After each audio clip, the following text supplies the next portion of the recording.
నమస్తే, welcome to Aadya TV. నేను మీ స్వర్ణ. ప్రస్తుతం మనతో పాటు ఉన్నారు సీనియర్ జర్నలిస్ట్, సినీ పరిశోధకులు ఈ మంది రామారావు గారు.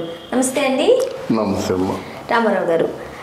మంచు మనోజ్ గారు ప్రస్తుతానికి ట్రోల్ అవుతున్నారండి. ఓకే, ఒక పెద్ద న్యూస్ ఛానల్ కూడా మంచి లైవ్ పెట్టారు. ఎందుకనంటే తిరుమలలో ఆయన దర్శనానికి వెళ్తున్నప్పుడు మీడియా వాళ్ళు ఎప్పుడు అడుగుతూనే ఉంటారు. ఇప్పుడు అది దైవ సన్నిధానం అందరికీ తెలిసినప్పటికీ రాజకీయాలు అడుగుతూనే ఉంటారు. సినిమాలకి సెలబ్రిటీస్ వెళ్తుంటే మీరు ఏ సినిమాలు చేస్తున్నారో అని అడుగుతారు.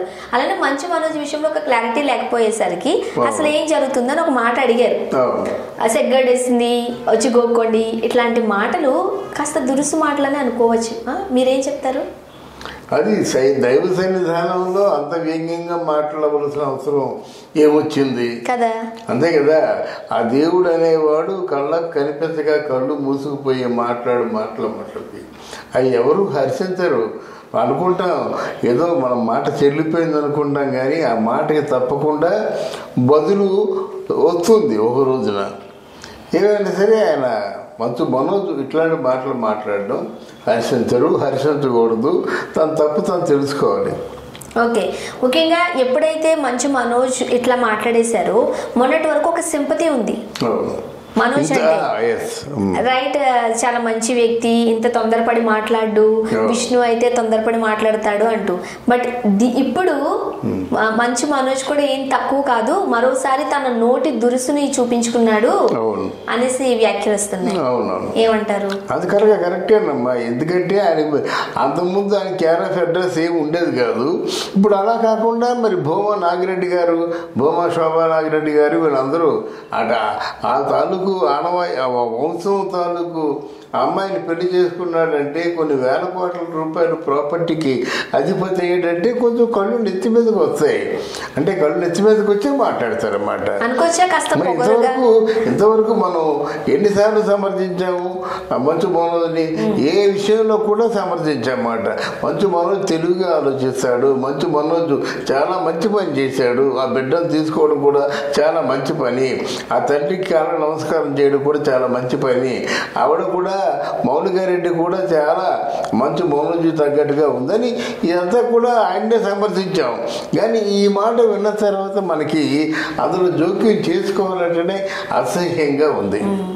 పైగా ఇప్పుడు మోహన్ బాబు గారి కుటుంబం అంటేనే ఎప్పుడు ఇలాంటి మాటలు మాట్లాడే మోహన్ బాబు గారు గబుక్కునేదో అనేస్తారనో, విష్ణు ఎప్పుడు తొందరపాటు బిహేవియర్ ఉంటుంది అని.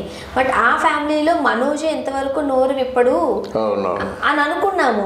బట్ ఇప్పుడు చూస్తున్నట్లయితే సేమ్ బ్లడ్ కదా, సో ఇలానే ఉంటారులే అని కూడా కొంతమంది అంటున్నారు. అంటే మరి ఒరిజినాలిటీ వచ్చేసింది బయటికి. అంతే, ఇంతవరకు ఆయన ఒరిజినాలిటీ కాపాడుకున్నాడు, దిగమింగాడు.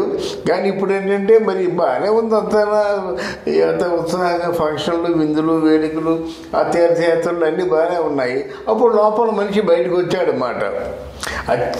అంటే అత్యంత ఆనందంలోనూ అత్యంత దుఃఖంలోనూ రెండు సందర్భాల్లో కూడా మనిషి తాలూకు లోపల మనిషి బయటకు వస్తాడు. బాగా దుఃఖం వచ్చింది అనుకోండి, అప్పుడు మన లోపల ఉన్నటువంటి అంతరాత్మ బయటకు వస్తుంది, ఎందుకు నాకు ఈ కష్టాలని. అలాగే బాగా ఆనందం వచ్చింది అనుకోండి, అప్పుడు వస్తుంది అన్నమాట. ఆనందం వచ్చిందంటే నేను బాగా ఉన్నానయ్యా, నీకేంటి దోల, ఇలా మన నోటి అంటే మనకి ఏదైతే మనకి ప్రాక్టీస్లో ఉంటుందో ఆ భాష వస్తుంది. అది అందువల్ల భగవంతుడు అంటే రామకృష్ణ పరమహంస ఏం చెప్తారంటే, తన నాలుకను అదుపులో ఉంచుకుంటే లోకమే వాని వశం అని చెప్తారన్నమాట. ఆ ఒక్క సూత్రాన్ని మంచు మనోజ్ పాటిస్తే ఆయన జీవితమే బాగుంటుంది. జనరల్గా ఇలాంటి వ్యాఖ్యలు చేస్తారు కాబట్టి, మీరు ఇంతకు ముందు అన్నట్లు కళ్ళు నెత్తికెక్కుతాయి కాబట్టి వాళ్ళ ఫ్యామిలీని ఎక్కడ ఉంచాలో అక్కడ ఉంచామంటూ కొంతమంది ప్రస్తుతానికి మాట్లాడుతున్న వ్యాఖ్యలు సమర్థిస్తారా మీరు? అంటే వాళ్ళ ఫ్యామిలీ ఎక్కడుందండి? ఎక్కడా లేదు. మామూలుగా ఎక్కడ చాలా తక్కువ స్థానంలో ఉంది. ఈ సినిమా ఇండస్ట్రీలో మీకేమి మొహమాటాలు ఉండవు అమ్మా. ఎప్పుడైనా సక్సెసే మెయిన్. ఎవరికి సక్సెస్ వాళ్ళని నెత్తి మీద పెట్టుకుంటాం. అంతేగాని ఆయన గొప్పవాడురా, అయ్యో 10 సినిమాలు తీసాడంటే ఇప్పుడేంటి నువ్వు ఇప్పుడన్ని సినిమాలు సక్సెస్ఫుల్గా ఆడుతున్నాయి. ఇప్పుడు నీ పరిస్థితి ఏమిటి, ఇప్పుడు నీ రెమ్యూనరేషన్ ఏమిటి, ఇప్పుడు నీ క్యాలిబర్ ఏమిటి అది చూస్తారు. కానీ అంతకుముందు ఎప్పుడో చేశారు పెద్ద మనిషి, దానికి సినిమాలు హిట్ అయ్యింటే మాకు అవసరం లేదు. అది హిట్ అయితే మనకేం కావాలి, హిట్ కావాలి మనకేం కావాలి, ఈ సినిమా ఫీల్డ్. అందుకే అంటారన్నమాట, సినిమా ఫీల్డ్లో ఎప్పుడు కూడా మన తాలూకు స్థానానికి అపదిలంగా కాపాడుకుంటూ ఉండాలి. ముఖ్యంగా ఆ ఇంట్లో గొడవ జరుగుతున్న విషయం కానీ, లేకపోతే మంచు విష్ణు అలా బిహేవ్ చేయడం వల్ల కానీ ఎవరు ఏం చూడలేదు. వాళ్ళే రోడ్డు మీద పెట్టుకున్నారు. అవును. ఇప్పుడు మళ్ళీ వాళ్ళే మాకు సెకండ్ లేసింది గోకండి అంటూ వ్యంగ్యంగా మాట్లాడుతున్నారు. అవునవును, అది నోడుదోల మాట అంతే. అది వాళ్ళకే నష్టం. ఆ మాటలు మాట్లాడకూడదు. ఎక్కడన్నా చూపించంటే ఏం చూపిస్తాడు అలా. ఇవన్నీ ఇప్పుడు ధనం వచ్చినా మదం వచ్చును, కానీ డబ్బు ఎప్పుడైతే వచ్చిందో మదం వస్తుంది. మదం వచ్చేటైతే కళ్ళు మూసుకుపోతాయి అన్నమాట. గుడ్డితనం వస్తుంది, అంధకారం వస్తుంది. అంధకారంలో ఏం మాట్లాడతామో మనకే తెలీదు. అట్లాంటి మాటలే ఈరోజు మనోజ్ మాటలు కూడా. ఇంత జరుగుతున్న మోహన్ బాబు గారు అలా సైలెంట్ గా ఉండిపోవడాన్ని ఎట్లా చూడాలంటారు? మోహన్ బాబు గారు ఇప్పుడు సర్దుగా ఉన్నారంటే ఆయన మాట చెల్లటం లేదమ్మా. విష్ణు గారు ఆ మాటకి ఎదురు తిరిగారు అన్నమాట. నువ్వేమైనా ఉంటే మామూలు గుండు లేకపోతే నీ ఇష్టం అనే పరిస్థితిలో విష్ణు గారు మాట్లాడారు. మనోజ్ కొంచెం ప్రేమ ఎక్కువ మోహన్ బాబు అంటే.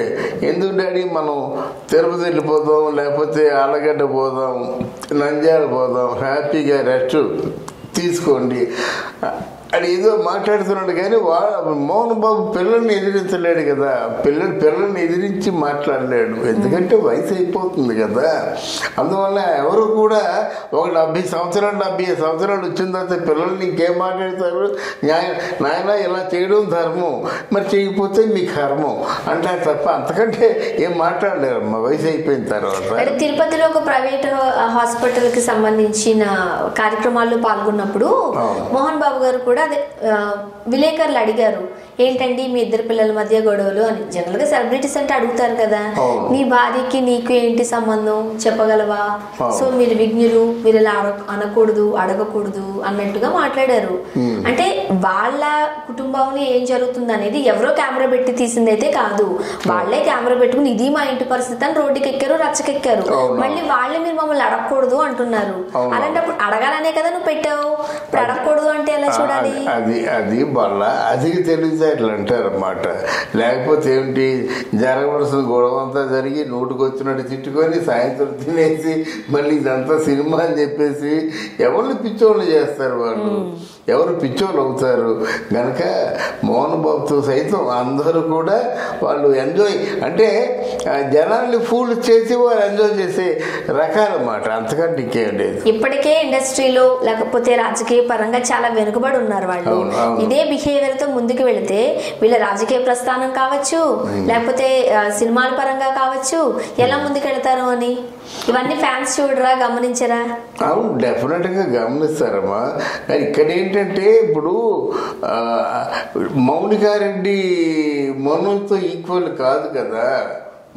మనోజ్ అంటే ఇప్పుడు నిన్నగాక మొన్న చూశాడు డబ్బుని, అంటే మామూలుగా 100 కోట్లు 1000 కోట్లు అని నిన్నగాక మొన్న చూశాడు. అది కూడా ఆయన చేతికి వచ్చిందో లేదో తెలియదు. కానీ మౌనికారెడ్డి అలా కాదు కదా. వాళ్ళు చాలా పటిష్టంగా ఉంటారు, చాలా ప్లాన్డ్గా ఉంటారు, చాలా ప్యాక్డ్గా ఉంటారు అన్నమాట. అందువలన వాళ్ళు ఏ పని చేసినప్పుడు కూడా చాలా సిస్టమేటిక్గా ఉంటుంది, చాలా స్ట్రిక్ట్గా ఉంటుంది. అక్కడ అంత తేలిగ్గా డబ్బు బయటికి రాదు. అర్థమైందా? వచ్చిందంటే ఏదో ఉండాలన్నమాట. ప్రతి నయా పైసని చాలా ఘాటుగా చూస్తారు. అవకాశం వస్తే కోట్లు ఇచ్చేస్తారు. అది వేరే మాట. అంటే వాళ్ళ గొప్పతనం అదే, అక్కడే ఆ డబ్బు మెయింటైన్ చేయడంలోనే వాళ్ళ గొప్పతనం బయటపడుతుంది. ఏది ఏమైనా ఇలాంటి వ్యాఖ్యలు చేయకుండా ఉండడమే మంచిది అనుకోవాలి. అంటే డబ్బు వచ్చింది, మరి ఇట్లాంటి వ్యాఖ్యలు ఎన్ని వస్తాయో